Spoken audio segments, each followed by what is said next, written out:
श्री गुरुदेव भगवान की जय। श्रीमद् भगवद गीता के 9वें अध्याय में श्री भगवान ने अभी तक देवताओं की और भगवान की उपासना दो प्रकार की बताई है। यद्यपि देवताओं से भी भगवान की ही उपासना होती है, परंतु भक्त की भावना जैसी होगी वैसी ही उपासना होगी, जैसा उसका भाव होगा। अतः भेद भक्ति की भावना से है। जो भेद है वो भक्ति की भावना के अनुसार है। देवता का नाम, स्थान या रूप कोई भी ले लें, वे सब भगवान के ही रूप हैं। अंतर है केवल भावना का। हमारी भावना किसके लिए कैसी है उसका अंतर है। तो ये अन्य देवता में पिछले श्लोक में कहा है कि अन्य देवताओं की उपासना करने वाले सकामी भक्त भी मेरी ही उपासना करते हैं, क्योंकि मैं ही सबका स्वामी हूँ और सबका ग्रहण करने वाला हूँ। यहाँ अंतर वर्णन करते हैं पूजा का प्रकार बताते हुए।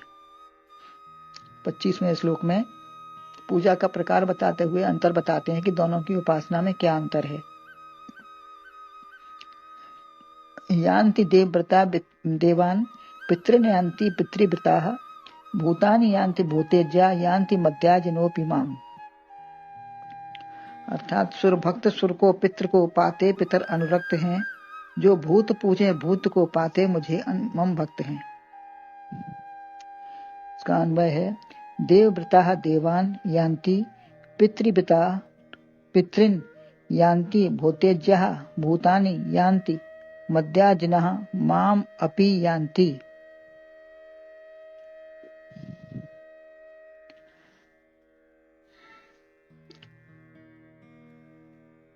चार प्रकार के पुजारी भक्त बताए हैं। देवताओं के पूजक देवों को और पितरों को प्राप्त होते हैं, भूतों को पूजने वाले भूतों को, किंतु मेरे उपासक मुझे ही प्राप्त होते हैं। ये चार प्रकार के भक्त हैं। अर्थात पूजा के समय भी भावना इष्ट देव के अनुसार ही होती है, तब उनके ही गुण स्वरूप बातें पूजा विधि विधान वही सब भक्त उनके ग्रहण करता है। जिसकी पूजा करता है उसी के भाव विचार और रूप बातें सब उसी की भक्त के अंदर आ जाती हैं, समावेश हो जाता है। अतः वैसी ही भावना बनकर वैसी ही प्राप्ति होती है। पहले कहा देव उपासक मेरी ही पूजा है, किंतु अविधि पूर्वक है। पिछले श्लोक में पहले कहा था कि जो मैं देवों के उपासक हैं वो मेरी ही पूजा है, क्योंकि घुमा के मुझे ही मिलती है, लेकिन वो अविधि पूर्वक है, विधि पूर्वक नहीं है। अब कहते हैं देवताओं को प्राप्त होते हैं। जैसे देवी पूजन में भी विविध प्रकार हैं। कोई शक्ति रूप सम्य मानते हैं, कोई इष्ट देव में, कोई दंडौती करते हैं, कोई शरीर का अंग ही चढ़ा देते हैं, कोई पूजा फल पुष्प चढ़ाकर या दूर से दर्शन या कोई नित्य नियम से चाहे जैसे करें। विविध प्रकार के पूजा अपने भाव के अनुसार लोग करते हैं, तो चाहे जैसे करें, अपनी मनोकामना पूरी करने के लिए वो सब कुछ करते हैं। अतः देवी देवताओं उनकी कामना भी पूरी करते हैं। शीतला माता खर वाहिनी है, गधे की सवारी है। तो एक भक्त ने उपासना की और उनसे घोड़ा मांगा, तो माता ने कहा मैं दे सकती तो मैं गधे की सवारी क्यों करती, मेरे पास तो गधा ही है, मैं तुम्हें घोड़ा कहाँ से दूं। तो दुर्गा सप्तमी में भी भगवान के ही सकाश से ब्रह्मा विष्णु महेश उनसे शक्ति रूपा देवी प्रगटी हैं। कोई राक्षस अपने अंदर, जैसे कोई राक्षस भाव से अपने अंदर काम क्रोध लोभ मोह का उपजा है, तो देवी की उपासना करो। विद्या बुद्धि चाहिए या सरस्वती, आपको क्या चाहिए, विद्या बुद्धि या सरस्वती। धन के लिए लक्ष्मी की उपासना करो। यह सकाम उपासना है। आज निष्काम भक्त मिल पाना ही दुर्लभ है। निष्काम भक्त आज नहीं होते हैं। उदाहरण परिवार में ही है। स्त्री जिनका पति पूरा नहीं कर पाता, जो पति इनको नहीं पूरा कर पाते, तो उनको बेकार समझती हैं। पुत्र या पुत्र वधू के लिए माता पिता की सेवा है। यदि धन है तो भले ही सेवा कर लेंगे, अन्यथा पुत्र स्वयं धनवान है तो सोचता है कि मुझे क्या देंगे। तो कलयुग में गुरु की उपासना भी साधन संपन्नता या धन संपदा से है, या मनोकामना पूरी कर सके, या समाज में उनकी प्रतिष्ठा है, तभी गुरु को किसी को मानते हैं, वही उपासना मानते हैं। अन्यथा समय ही नहीं है उनको मिलने बातें करने का। यदि कुछ है तो दौड़े चले जाएंगे, गुरु के पास यदि कुछ है तो दौड़े चले जाते हैं। कोई ही ऐसा तत्वदर्शी है, निष्कामी है या भगवत भावना वाला है जिससे पृथ्वी पर धर्म और ज्ञान का विस्तार बना रहेगा। सबकी पूजा उपासना सेवा करो, किंतु समझदारी से।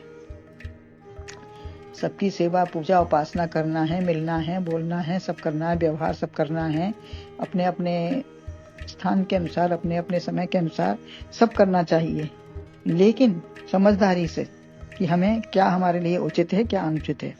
माता पिता देवता गुरु सब देव हैं, सब में एक का दर्शन करते हुए पूजा करो। ये सब देव हैं हमारे लिए, माता पिता गुरु अतिथि सब देवो भव हैं। तो ये देवों की उपासना करनी है हमको, सबकी पूजा भी करनी है, अन्यथा भौतिकवाद ही बढ़ेगा, धर्म अध्यात्म नहीं बढ़ेगा। धर्म से विमुख हो गए तो धर्म कैसे बढ़ेगा, अध्यात्मवाद होगा ही नहीं।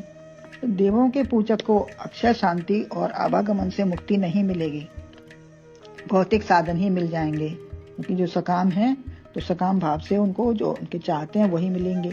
उनके पास है ही नहीं तो देंगे कैसे। उनका क्षेत्र सीमित है, अतः जो चाहते हो वैसा करो। आप जो चाहते हैं कि आपको क्या मिलना चाहिए, क्या आपको करना चाहिए, बुद्धि से विवेक से विचार करके वही काम करो, तभी ज्ञान भक्ति मोक्ष व अपना सानिध्य भगवान देंगे। देवता तो देवलोक तक ही दे सकते हैं, उनका सानिध्य व सुख भोग ऐश्वर्य मिलेगा। देवताओं के पास जो होगा वही देंगे, सुख भोग ऐश्वर्य है उनके पास तो बस वही दे सकते हैं, वो भी सीमित समय के लिए। और पितरों के उपासक तिथि पर या पितृपक्ष पर या जीवन काल में सेवा करने वाले को वैसा ही स्नेह व संतति का प्रेम मिलेगा। जो पितरों के जो उपासक हैं तो पितरों की सेवा करने से उनका वैसा ही संतति का प्रेम या वैसा ही स्नेह प्रेम मिल जाएगा। सामान्य स्नेह तो मिलेगा लेकिन विशेष प्रेम नहीं मिलेगा। मृत्यु के बाद तो उधार लेकर भी 10वां 13वीं वर्षी श्राद्ध सब कर देते हैं, परंतु जीवन काल में कुछ नहीं करना चाहते।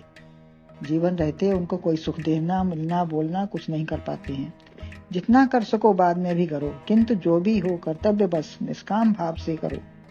भूतानि आंति भूतेज्या, देवता देर में प्रसन्न हो सकते हैं और अनुचित इच्छा माता पिता भी पूरी नहीं करेंगे, किंतु किसी की हत्या, झगड़ा, अपनी मान प्रतिष्ठा चाहने वाले निंदित कर्म द्वारा भी जो अपना सुख ही चाहते हैं, जैसे जो अपना सुख ही चाहते हैं तो वो निंदित कर्म ही कर डालते हैं।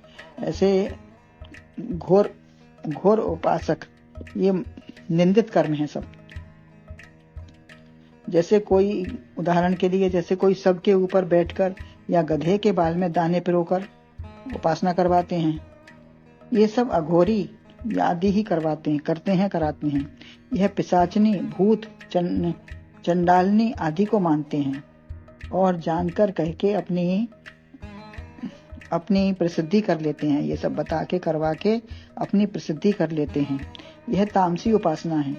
देवताओं की उपासना सात्विक है, पितरों की राजसी है। एक कान में मल लगाकर, एक कोई व्यक्ति कान में मल गंदा लगाकर पिशाचनी की उपासना करता था और वही नर्मदा में गिरने से पहले ही उसे सूकर बनकर खा गई। एक पिशाचनी की उपासना करता था तो वही पिशाचनी नर्मदा में गिरने से पहले ही उसे सूकर बनकर खा गई, क्योंकि वो गंदा लगाता था खा, तो वो सूकर बन गई, वो खा गई।